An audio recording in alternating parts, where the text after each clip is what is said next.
ልጠይቅ። የሰው ልጅ ከተባለ እኮ ሳትወለድ የሰው ልጅ አትባልም ማለት እስክንድር። ማንም ሰው እኮ ሲወለድ ነው የሰው ልጅ የሚባለው።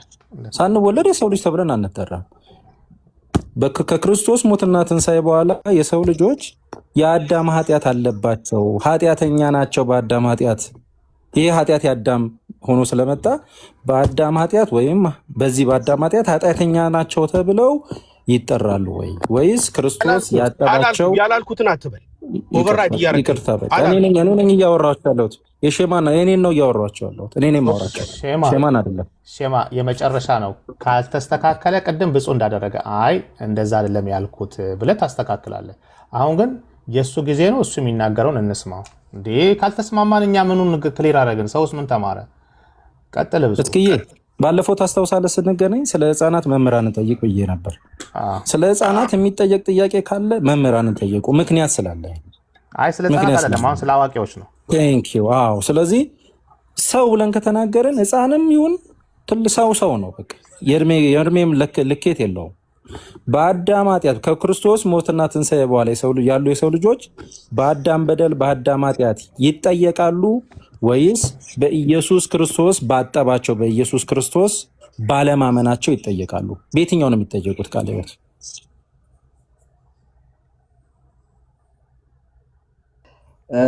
ጌታችንና አምላካችን መድኃኒታችን ኢየሱስ ክርስቶስ ለአንዴና ለመጨረሻ ጊዜ በዕለተ ዓርብ መስቀል ላይ በተሰቀለ ጊዜ እርግማናችንን በሙሉ ስለሻረው ከዛ በኋላ እያንዳንዱ ሰው ባለማመኑ በዛ ከአዳማዊ ርግማን ከአዳማዊ ጉስቁልና ነፃ ባወጣው በጌታ ባለማመኑ ምክንያት በፍርድ ውስጥ አለ እንጂ መልሶ ያ የተነቀለውን አረም ተተክሏል ብሎ መናገር በራሱ ነገረ ድነትን የሚያፋልስ ነው። ስለዚህ ከዚህ በኋላ ጉስቁልና የለም፣ ከዚህ በኋላ ርግማን የለም። ርግማናችንን አንዴ ክርስቶስ ፈጽሞታል ወይ ደግሞ ነፃ አውጥቶናል። ከዛ 1000 ዓመት ይስጥልኝ ቃል ሕይወት የኔን እድሜ ጨምሮ ይስጥ። የኔን እድሜ ሁሉ ጥርግ አድርጎ መድኃኒዓለም ለእርሶ ይስጦት። መምህር እኔ ደግሞ ልጠይቀው። እውነቴን ነው ከልቤ ነው። መምህር ምናምን የምትለውን ኮድ እኔ አላውቅም። መምህር ምናምን የምትለውን ኮድ አላውቅም። ሼማ ሁላችሁም አንድ የሚዩት አድርጉ። እኔ መዝጋቴ ነው በቃ። መምህር ምንድን ነው ያሉት? የምን መምህር ነው? እኔ አላውቅም። እኔ መምህር ይሁኑ አላውቅም። ቃል ሕይወት በልና እንትን በል። የምን መምህር ነው የምትለኝ? ኧረ አትበጥብጠው እባክህ። በቃ ሼማ እኔ ነኝ ያወረድኩት፣ ምንም ማድረግ አልችልም። አሁን የተነሳው ይሄን ሁሉ የሚሰራው እዛ ጥግ ላይ ያለው ሃውስ ኦፍ ሪፎርመር ነው። ነካክቶ እንደዚህ የሚያጨቃጭቀን ሃውስ ኦፍ መልሱ ተመልሶልሃል። እስቲ አንሚዩት አድርግ። ሰዎች እኔ እኮ የትኛው ልክ ነው የትኛው ሳይሆን አንደኛ በቃ ተሸፋፍኖ ሊያልፍ ስለነበረ ነው ሀሳቡን ያነሳሁት። ግልጽ የሆነ እሳቤ ተነስቷል። እውነቱን ለመናገር እኔም ስለደከመኝ ማለት ስለደከመኝ ነው። በቃ የገባውም ይግባው፣ ግራ የገባውም ግራ ይጋባ ብዬ በቃ ላልፍ ነበረ። አንተ ወጥረ ያስክኝ። ለማንኛውም እንግዲህ ቃለ ሕይወት እኔ መምህር ስላለ መምህር እንደሆኑ ነው የማውቀው። ቤተክርስቲያን መምህር ብለናቸዋል በአክብሮት። መምህር ያሉትን ከማናችሁም እዚህ ጋር ካላችሁት የመምህሩን ነው የምንቀበለው። ስለዚህ ሼማ ስንጨርስ ይገባል። ሃውስ ኦፍ አኬ በጣም ይቅርታ መምህር ባክሉኝ፣ ደስ ይለኛል። ለውይይታችንም ለትምህርቱ መቀለል የሚለው በወንድምነት ስለሆነ በዛ እንቀጥል። ችግር የለም የሚለው ነገር ከበድ ያለ እንትን ነው። መምህር ነው ግን ለንግግራችን ቀለል እንዲል በቃለ ሕይወት እንጠቀም ነው አይደለም? እሺ፣ በዚሁ እንቀጥል። ሃውስ ኦፍ ቀጥልና ስትጨርስ ወደ ደስ ይለኛል። እሺ፣ በጣም እናመሰግናለን። ቃል በጣም በስነ ስርዓት በጣም ደስ ይላል። ቀጥል። እንትን አፕሮቹን አንተ ይቀር ብለው አሁን እሱ መሀል ላይ የምነሳው ከይቅርታ ጋር እኔ ይግባና፣ ምክንያቱም የመሰረታዊ ነገር ነው። ይግባና ሼማ ደግሞ ሀሳቡን እንስማ። ምክንያቱም ሲሪየስ ከዛ አዳም ሰማለሁ አልተሰማም እንደ ይቅርታ ተሰምታል እያወራው ነበር። እሺ የሼማ እኮ ነው ትክክል እያወራ ያለው። ለምን ሼማ አላሰሙትም? እሱ እኮ ጥሩ ነገር እያወራ ነው። ሼማን እንስማ ነው ሼማ አንድ ቁጥር ጻፍ። እሺ አዳምም ስላለ በደንብ ሀሳቡን ያቅርብ። ሼማ ገባሽ የሚለውን ሀሳብ እንድንወስን ማለት ነው። እና ምናልባት ሼማ ሰው ሲናገር መሀል ላይ የሚገባውን ነገር ራሱ ቢተው ሙግቱን ደንብ ሼማ ግባ እና ቢመጣ ጥሩ ነው። አስገቡት ሼማ። ሼማ ግን እንደኔ ልብ ይግዛ። እኔም እኮ ረባሽ ነበርኩ አይደል? እስኪ እኔም እኮ አስቸግር ነበር በጣም ብፁ በጣም እጮህ ነበር። ብፁዓን ሆነዋል። ብፁዓን ለመፈበስ ብዬ ነበር የጮኩት ይመስለኛል። ይዘኝ እና ሼማ መኖሩ ጉዳት ነው። ይሄ ቲክቶክ በጣም የሰው ጸባይ ይቀይራል። የታወቀ ነው። ይምጣ እስኪ ያ ሼማ ወንድማችን ይምጣ። ኦነስት የሆነ ሰው ነው። አስገቡት። ተስቧል ግን እየገባ አይደለም። ቀጥሎ እስከዛ ማኬ ምናልባት ወንድማችን ሼማ እስከሚመለስ ድረስ ለቃሌን ሰጥና አዳም ወደ አንተ እንመጣለን። ቃል ቀጥል። ሰላም ላንተ ይሁን ብያለሁ አዳምዬ፣ እንዴት አለህልኝ? እኔ ጌታ ሀኒቾንም ሰላም ብያለሁ። እንደምን አሉ? ሰላም ነው ብዬ የተመለከትኩት ለዛ ነው። ምናልባት ግን አዳምዬ ወንድማችን እስከሚገባ ድረስ ቅድም በተደጋጋሚ አንዲት ቃል ስትነሳ ነበር። ይሄ ዩኒቨርሳሊዝም የምትለው እሳቤ ወይ ደግሞ መጠሪያ ቃል ይሄ ያለፈውም ትውልድ የሚመጣውም ኢቨን አጋንንት ሳይቀሩ እያንዳንዱ ኃጢአተኛም ሆነም አልሆነም ሁሉም ይድናል የሚል አይነት የተሳሳተ እሳቤ በእውነተኛ ክርስትና ውስጥ የሌለ ትምህርት ያቀፈ እሳቤ ሰዎች አላቸው እና እሱን እያሉ ከሆነ ወገኖቻችን ያ በኦርቶዶክሳዊት ተዋህዶ ቤተክርስቲያን የነገረ ድነት ትምህርት ውስጥ ዓለም ሁሉ ድኗል ወይ ደግሞ ክርስቶስ ዓለምን ሁሉ አድኗል ስንል እንደዛ እያልን አይደለም። ስለዚህ ይሄ በተለይ ከኦሪገን ጋር ሰዎች የሚያያይዙት ነገር አለ አይደለ? ኦሪገን አለ የሰው ልጅ አንድም ሳይቀር ሁሉም እያንዳንዱ አመነም አላመነም ኃጢአት ሰራም አልሰራም ኢቨን አጋንንት ዲያብሎስም ሳይቀር በመጨረሻው ቀን ይድናሉ የሚል አይነት እሳቤ እንደዛ አይነት ነገር እኛ የለንም። ነገር ግን ቅድም ባብራራ ነው መልኩ ክርስቶስ ዓለምን አድኗል የምንለውን ግን ድጋሚ መድገም የለብኝም ወይም እናንተ ማሰልቸት የለብኝም። ቅድም ባልንበት ሴንስ እንድትረዱን ነው። ይሄንኛውን ግን እንደማንቀበለው ሁላችንም ለማሳወቅ ፈልጌ ነው። አዳምዬ ወንድም አለም ቀጥል። አዳምዬ ይቅርታ ጥያቄ ነበረኝ። ቃለ ሕይወት ቅድም ለእኔ ምን ብሎኛል? ቆይ አዳምዬ ልንገርህ፣ እሳቸውም እንዲመልሱ ነው የምፈልገው። ቅድም ምን አለ? ሼማ እኮ ሳይሰጥ ስለምትናገር ነው ሰው እንትን የሚያደርግ አይደለም። ኢምፖርታንት የሆነው ጥያቄ ከአዳም ቀጥሎ ትመጣለህ። አንተ በጣም እንትን ፌር እየሆንክ አይደለም። ሼማዬ ወንድምህ አይደል? እሺ አዳም ወንድሜ ነው። ግን ይሄ ጥያቄ እሳቸው ለእኔ ስለመለሱልኝ ነው ዝም ያልኩት። አንድ ነን ያልኩት። እሳቸው ምን አሉኝ? ቃለ ሕይወት ራሱ ሰው ልጅ ሲወለድ በውድቀት ሆኖ ነው የሚወለደው ወይ ስላቸው፣ አዎ አሉኝ። ይሄ በውድቀት የሚወለድ ሰው ከሆነ ያ ውድቀት ደግሞ ከክርስቶስ ጋር በውህደት ወይም በቤተ ክርስቲያን ውስጥ የሚዳን ከሆነ ያ ውድቀት ውድቀቱን ያመጣው ምንድን ነው? እርግማን ካልሆነ ምንድን ነው የሰው ልጅ ውድቀትን ያመጣው? እስቲ መልሱልኝ። እስቲ ይሄን ከመለሱልኝ ከዛ በኋላ እኔ ቁጭ ቤታቸው ይሰማሉ። ስለዚህ ሁለት ቃል ነው እየተናገሩ ያሉት። እርግማኑ ተሽሯል፣ ውድቀት የሚባል የለም፣ ውድቀት አለ ብለው ነግረውን እዚህ ጋር እዛ ጋር ደግሞ ለእንትና የሚሉት አይ መስቀል ላይ ሁሉ ነገር ተሽሯል ይሉኛል። አዎ መስቀል ላይ ተሽሯል፣ ግን የሚሻርለት ያመነ የጠመቀ ሰው በመስቀሉ ስራ ያመነ ሰው ነው የሚሻርለት ከውድቀት ውስጥ የሚነሳው። ስለዚህ እርስዎ የቤተክርስቲያን ትምህርት ነው ካሉ እኔ የሊቃውንቱን ትምህርት ላመጣ እችላለሁ። ከዚህ በፊትም ፖስት አድርጌያለሁ። ሰው ልጅ ሲወለድ ውድቀት ነው ብለው ካመኑ ከምን አይነት ውድቀት ያ ውድቀት ያመጣበትን የሰው ልጅ ምንድን ነው ይንገሩኝ እስቲ።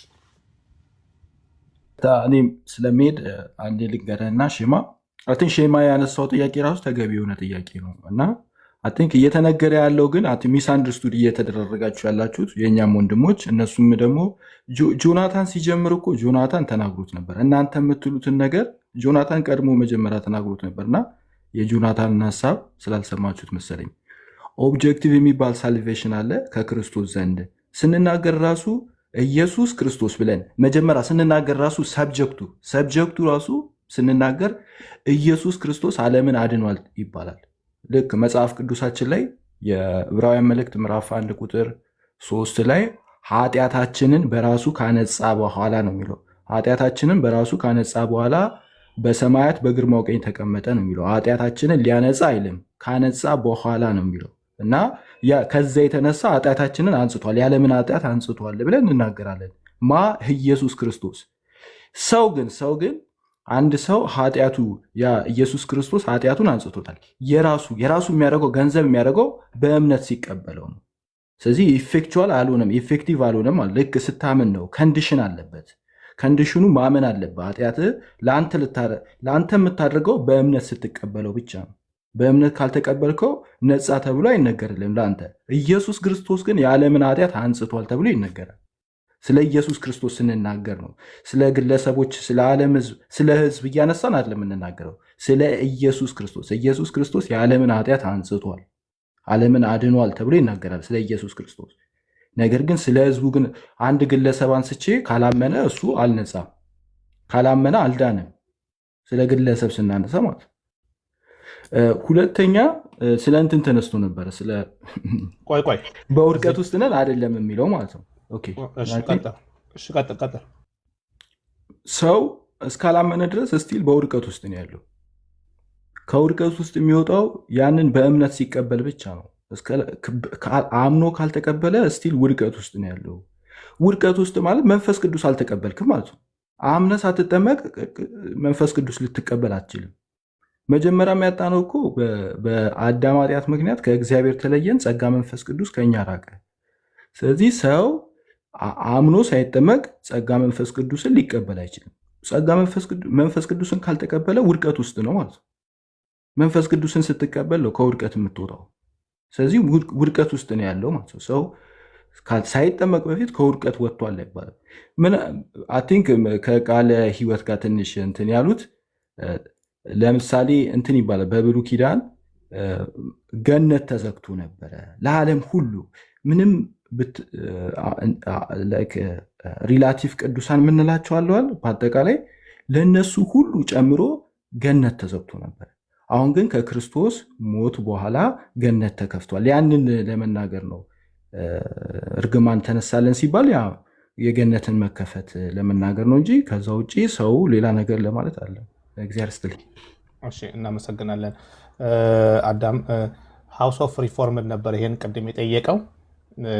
በዚህ ላይ ቃለ ሕይወት የምትለው ነገር አለ ወይስ የተስማማው ነገር አለ ወይስ ጥያቄ አለ? እሺ አኬ በጣም አመሰግናለሁ። አዳም ቃለ ሕይወት ያሰማልን። አኬ ምን አለ መሰለህ ይመስለኛል አሁን ከቆይታ በኋላ የተረዳሁት ነገር ቢኖር ይሄ የቃላት ጉዳይ ይመስለኛል ትንሽ ያላግባባን። ምክንያቱም አሁን ወንድማችን አዳምም ሲናገር እኔ ሚል ነው የቤተክርስቲያናችን አስተምሮ ይህ ማለት ከግለሰቡ አንጻር ወይም ከአማኙ አንጻር ነው ሲታይ። ነገር ግን ቅድም የተጠየቁት ግን ክርስቶስ ከከፈለው ዋጋ አንጻር ስለሆነ ነው ያንን የመለሱትና እንደዛ አድርጋችሁ እንድትረዱኝ ለማለት ፈልጌ ነው።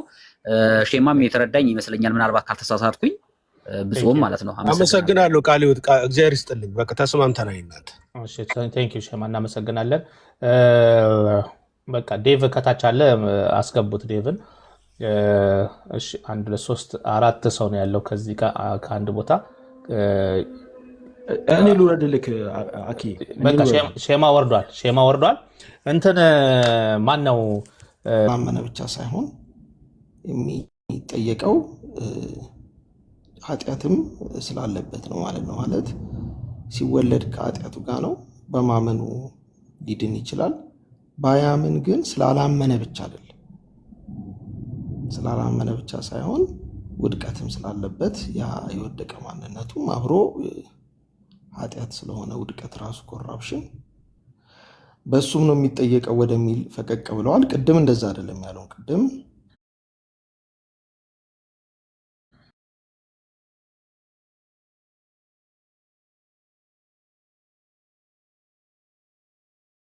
በአጠቃላይ ኃጢአትም ከሰራ እኮ ኃጢአት ነው። እሱ አለማመንም ኃጢአት ነው። ሌሎችም ኃጢአቶች ናቸው እንዳለ አዳላይ። ስለዚህ በኃጢአት ነው የሚጠየቀው ባጭሩ እንጂ ነጥሎ ባለማመን ኃጢአት የሚባል ኮንሰፕት የለም ነው እያለን ያለው። በቃ ቴንኪው። ሃውስ ኦፍ ከይቅርታ ጋር ማለት ነው። ምናልባት ሀሳቡን ከኔ ጋር ስላገናኘኸው ሜቢ አንተ እንደዛ ተረድተኸው ከሆነ በጣም አዝናለሁ። ምክንያቱም እኔ የግሌን መረዳት ልናገር አይደለም እዚህ ጋር የሚመጣው። አዳም ወንድማችን የግሉን ሊናገር አይደለም፣ ወይም አጠቃላይ በኦርቶዶክሳዊ ዘንድ በነገረ ድህነት ላይም ሆነ መሰረታዊ በሆኑ የክርስትና ትምህርቶች ዘንድ በእነዚህ ትምህርቶች ላይ ማለት ነው የግል አረዳድ፣ የግል እይታ፣ የግል ምልከታ የሚባል ነገር የለም። ቤተክርስቲያናችን ከጥንት ከሐዋርያ ጊዜ ጀምሮ ባለው በጸናው ትምህርት የምታምነውን ነገር ነው ኮንፌስ የምናደርገው የምንናገረው ማለት ነው። ከዚህም የተነሳ አሁን አንተ ወንድማችን በተሳሳተ መንገድ የተረዳኸው ምንድነው? እሱ የአዳምን ኃጢአትና የአዳምን የኃጢአት ውጤት ሁለቱን የለየ አይመስለኝም፣ ከትልቅ ይቅርታ ጋር ማለት ነው። ወደኛ ተላልፏል ብለን እኛ የምናምነው ኃጢአቷ በራሷ ወይም በደሏ በራሷ ሳይሆን የኃጢአቱ ውጤት ነው። የኃጢአቱ ውጤት ደግሞ በራሱ ኃጢአት ተብሎ ሊጠራ አይችልም፣ ወይ ደግሞ ያ የተላለፈበትን ትውልድ ኃጢአተኛ የሚያስበለው ነገር አይደለም። ምናልባት ወንድምነት እንድትረዳኝ አንድ አጭር ምሳሌ ብቻ ልስጥህ። ለምሳሌ አንድ አባት ያለ አግባብ ከትዳሩ ውጪ ሄዶ ቢወሰልትና በደም ውስጥ HIV ኤድስ ቫይረስ ቢገኝበት ያ ሰው ደግሞ ሄዶ ተመልሶ ከባለቤቱ ጋር በግብር